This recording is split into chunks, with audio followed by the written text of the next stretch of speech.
So Estevan, Saskatchewan, who'd have thought? I grew up in Saskatchewan, and it truly amazes me how that province has turned around under the leadership of the Conservative government. It is now one of the resource-rich provinces in the country. For those of you that don't know, Saskatchewan is between Alberta and Manitoba, and Estevan is in the very southeast corner of the province. It's agricultural base and has been for many, many years, and offers a very stable, diversified portfolio.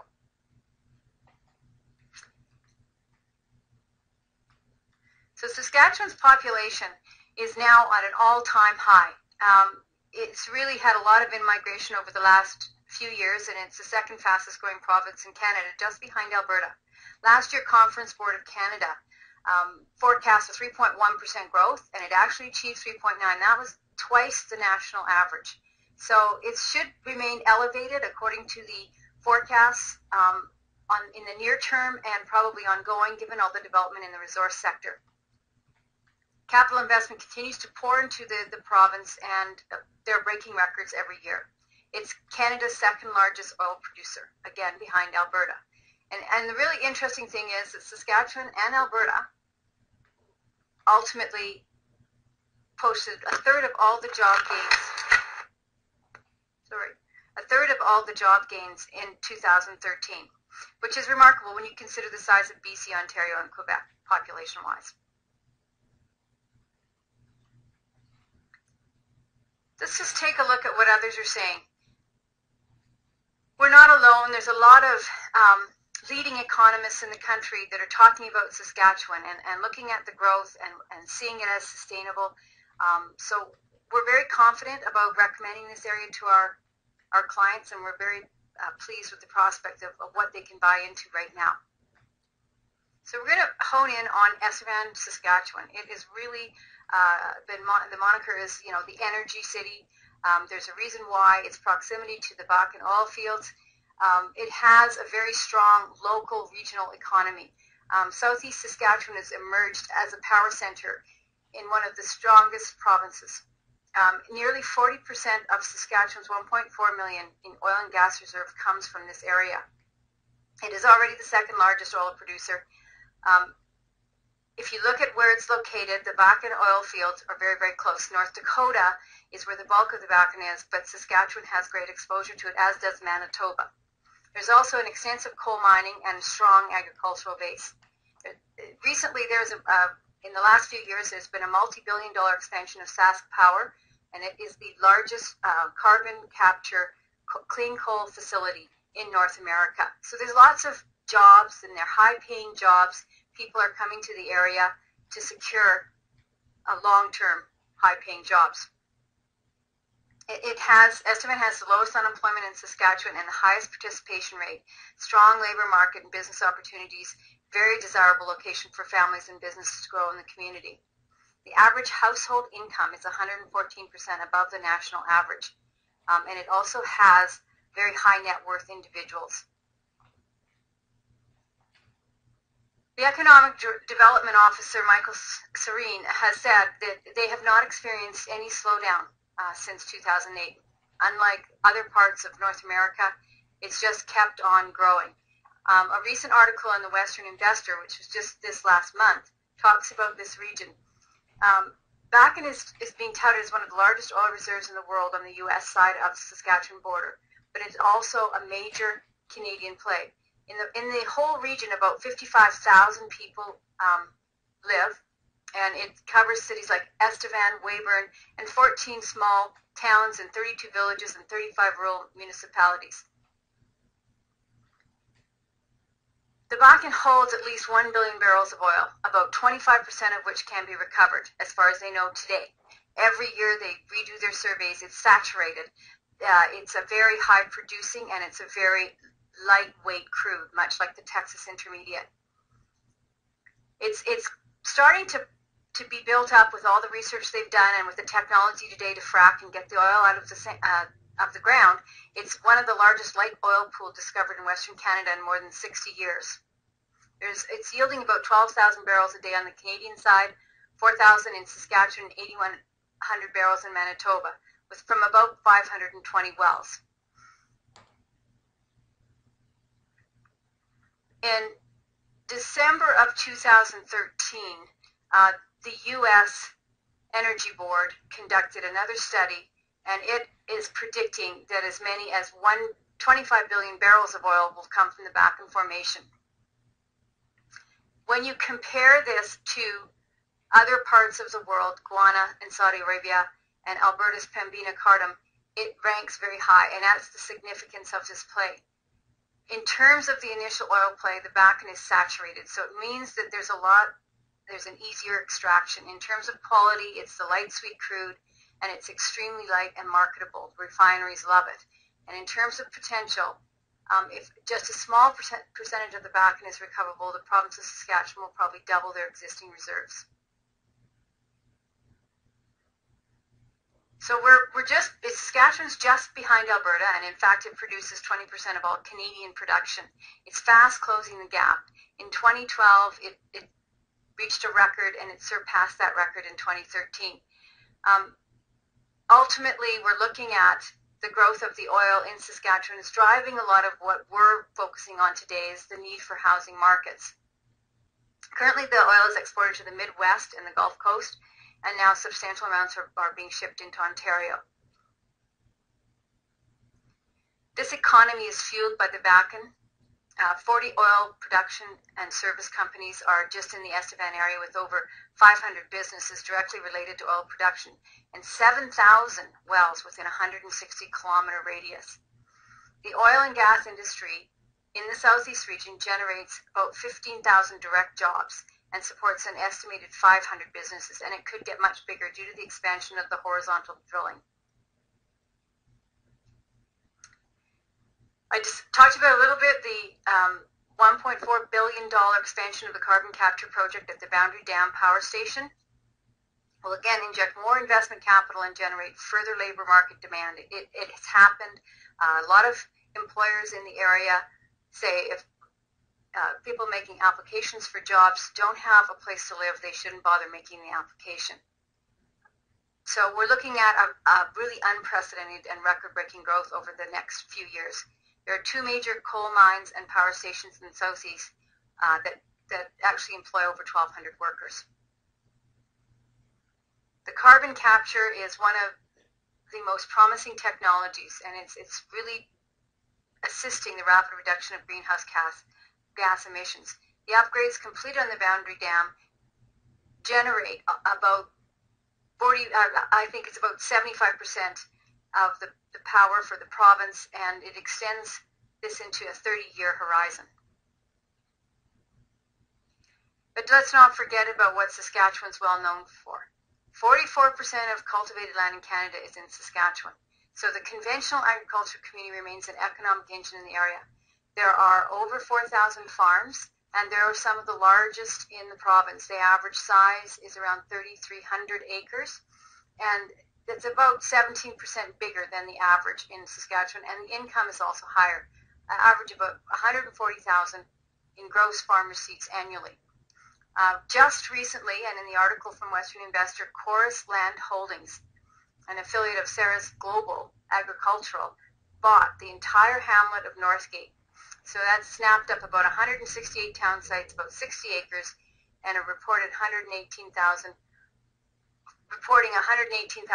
plus some neighboring farmlands. It's a publicly traded company, and it owns grain handling facilities. So again, let's not forget the base there. So what do we see in terms of the real estate picture?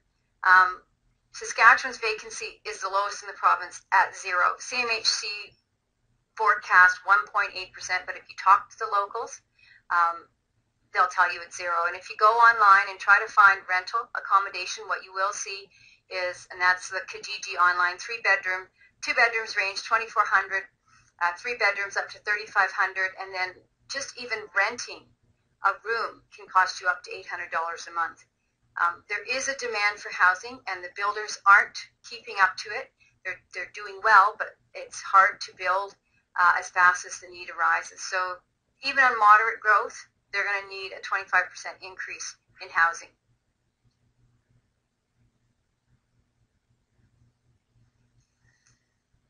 So these are just some quotes out of the Globe and Mail that are recent, and they really talk about what's happening in the market to encapsulate and support, the evidence that we see. The biggest pressure is on rentals, so much so that the municipality and the government of Saskatchewan are offering incentives for people to add rental stock. So if you buy a property, you make application, you will get a $5,000 grant from cash from the Saskatchewan Housing Authority, plus you'll get another $5,000 credit against municipal taxes.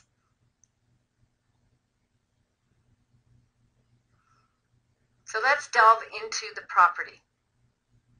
Modular is a modular home build.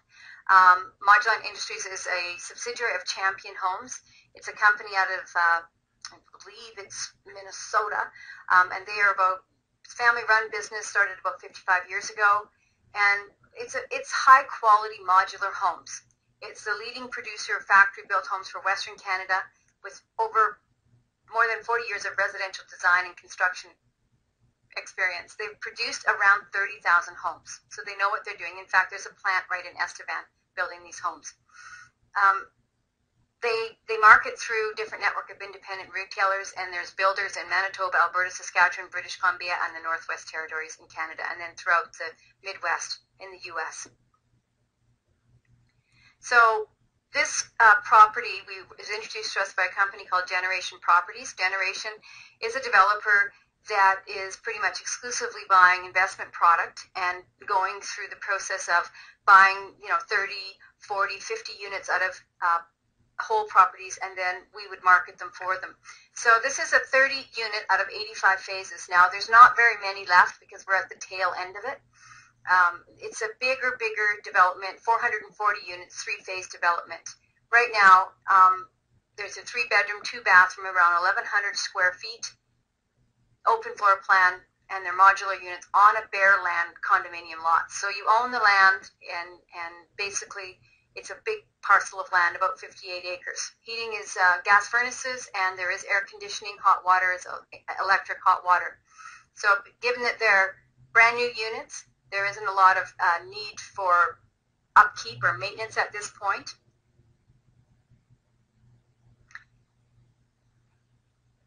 There's a lot of investors buying in the area for obvious reasons. When we looked at the cash flow, I'm sure you will agree. Phase 1 is 85 units, Phase 2 is 129, and Phase 3 will another 226. And the timing will really depend on absorption. I think they're doing really well. Phase 1's almost sold out. So we anticipate Phase 2 will start to come on in the summer of 2014.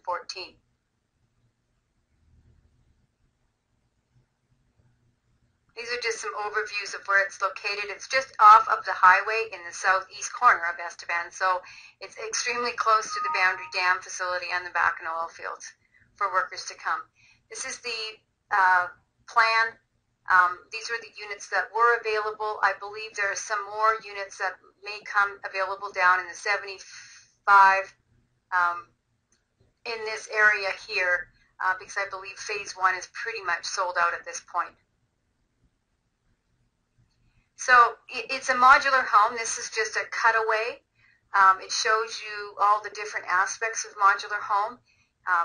High quality build. So when we look at the exterior, they do add a few alternate, like bay windows. They dress up the doors. They put a skirting around it, and they put grass and sidewalks so that it does feel more like a home. But the real reason, there's many advantages to choosing manufactured housing components: the speed of construction and the quality.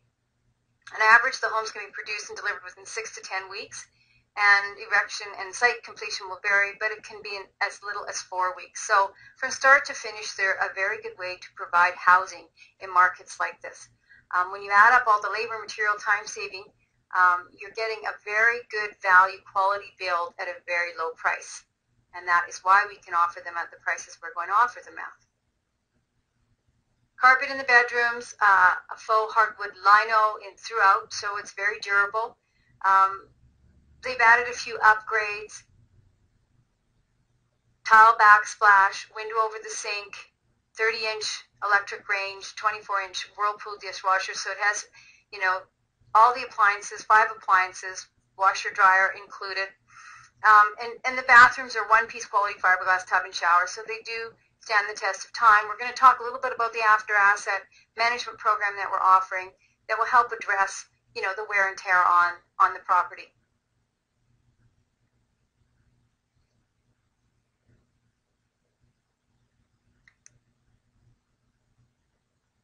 So they've chosen to go with the espresso color baseboards and door trims, a bay window on the front units, including shutters, air conditioning, and then a 2 pendant light over the garage. There is an option to do a 10-year warranty extension. Here's the layout. So you can see there's 3 bedrooms, 2 full bathrooms, and there's 2 separate entrances as well. So it lends itself nicely to having roommates living together, and sort of a centralized area where they would have their kitchen and dining and living room. So if you want to talk about the pricing, average price is around $265,000. You add your GST because it is new, so your investment at a 25% down is $69,000, roughly. So our rents, we're working with a local property manager. She's advised us that she should be able to get $2,750. We're pretty confident that they'll rent for $2,500. If they get $2,750, the cash flow even looks better. So just a 3% vacancy. Again, there is no vacancy in Estevan, but we've always liked to forecast a bit of a buffer. We priced it at 3.49% mortgage. Mortgage rates have all dropped, so that mortgage payment should be a little less. Condo fees are very low because it is a bare land strata. Your property taxes, which includes all the municipal servicing for sewer, water, and electrical. And then the management. The management fees are higher, but I'm going to get a little bit into, after we go through this, what exactly they're doing and why we recommend that you consider this management option. So just looking at the returns, there's a mistake up here, sorry. So cash invested, $69,000. Your yield on cash is around 13%, so very, very strong cash on cash projection. Mortgage pay down, about 8%. And then appreciation, we brought it down a bit because we don't believe that the modular home structure will appreciate that much. We do think the value of the land with the service lot will go up in value given the area and the demand for this type of product. So even at that, you're looking at around a 30% return on equity. Without the appreciation, you're looking at about a 21% return. 127 for property management, which is, I believe, roughly 5%. And then the leasing and repairs is higher because what's included in that after asset is going to be a monthly inspection and a monthly cleaning. We understand the type of tenants that are going to be in or predominantly be in these units, and it's important that, to maintain the integrity of the property, that there is an inspection and, things are being looked after and cleaned properly. So we've asked the property management to do this, and this is the pricing that they've given us. The management program is all the investors can pool their rental income if they choose to. You don't have to be involved in it. You can manage it on your own. You can go live in it if you're moving to Estevan to get a job. That's fine, but there is an option for you to be able to participate in a pooled rentals program. So just to recap, we've got 72 hours with a $25,000 deposit, and we will work with your lenders and get the paperwork to them and make sure we've got several lenders that are familiar with it and are getting mortgage financing up to 75%. I've actually had a couple clients get 80% loan to value.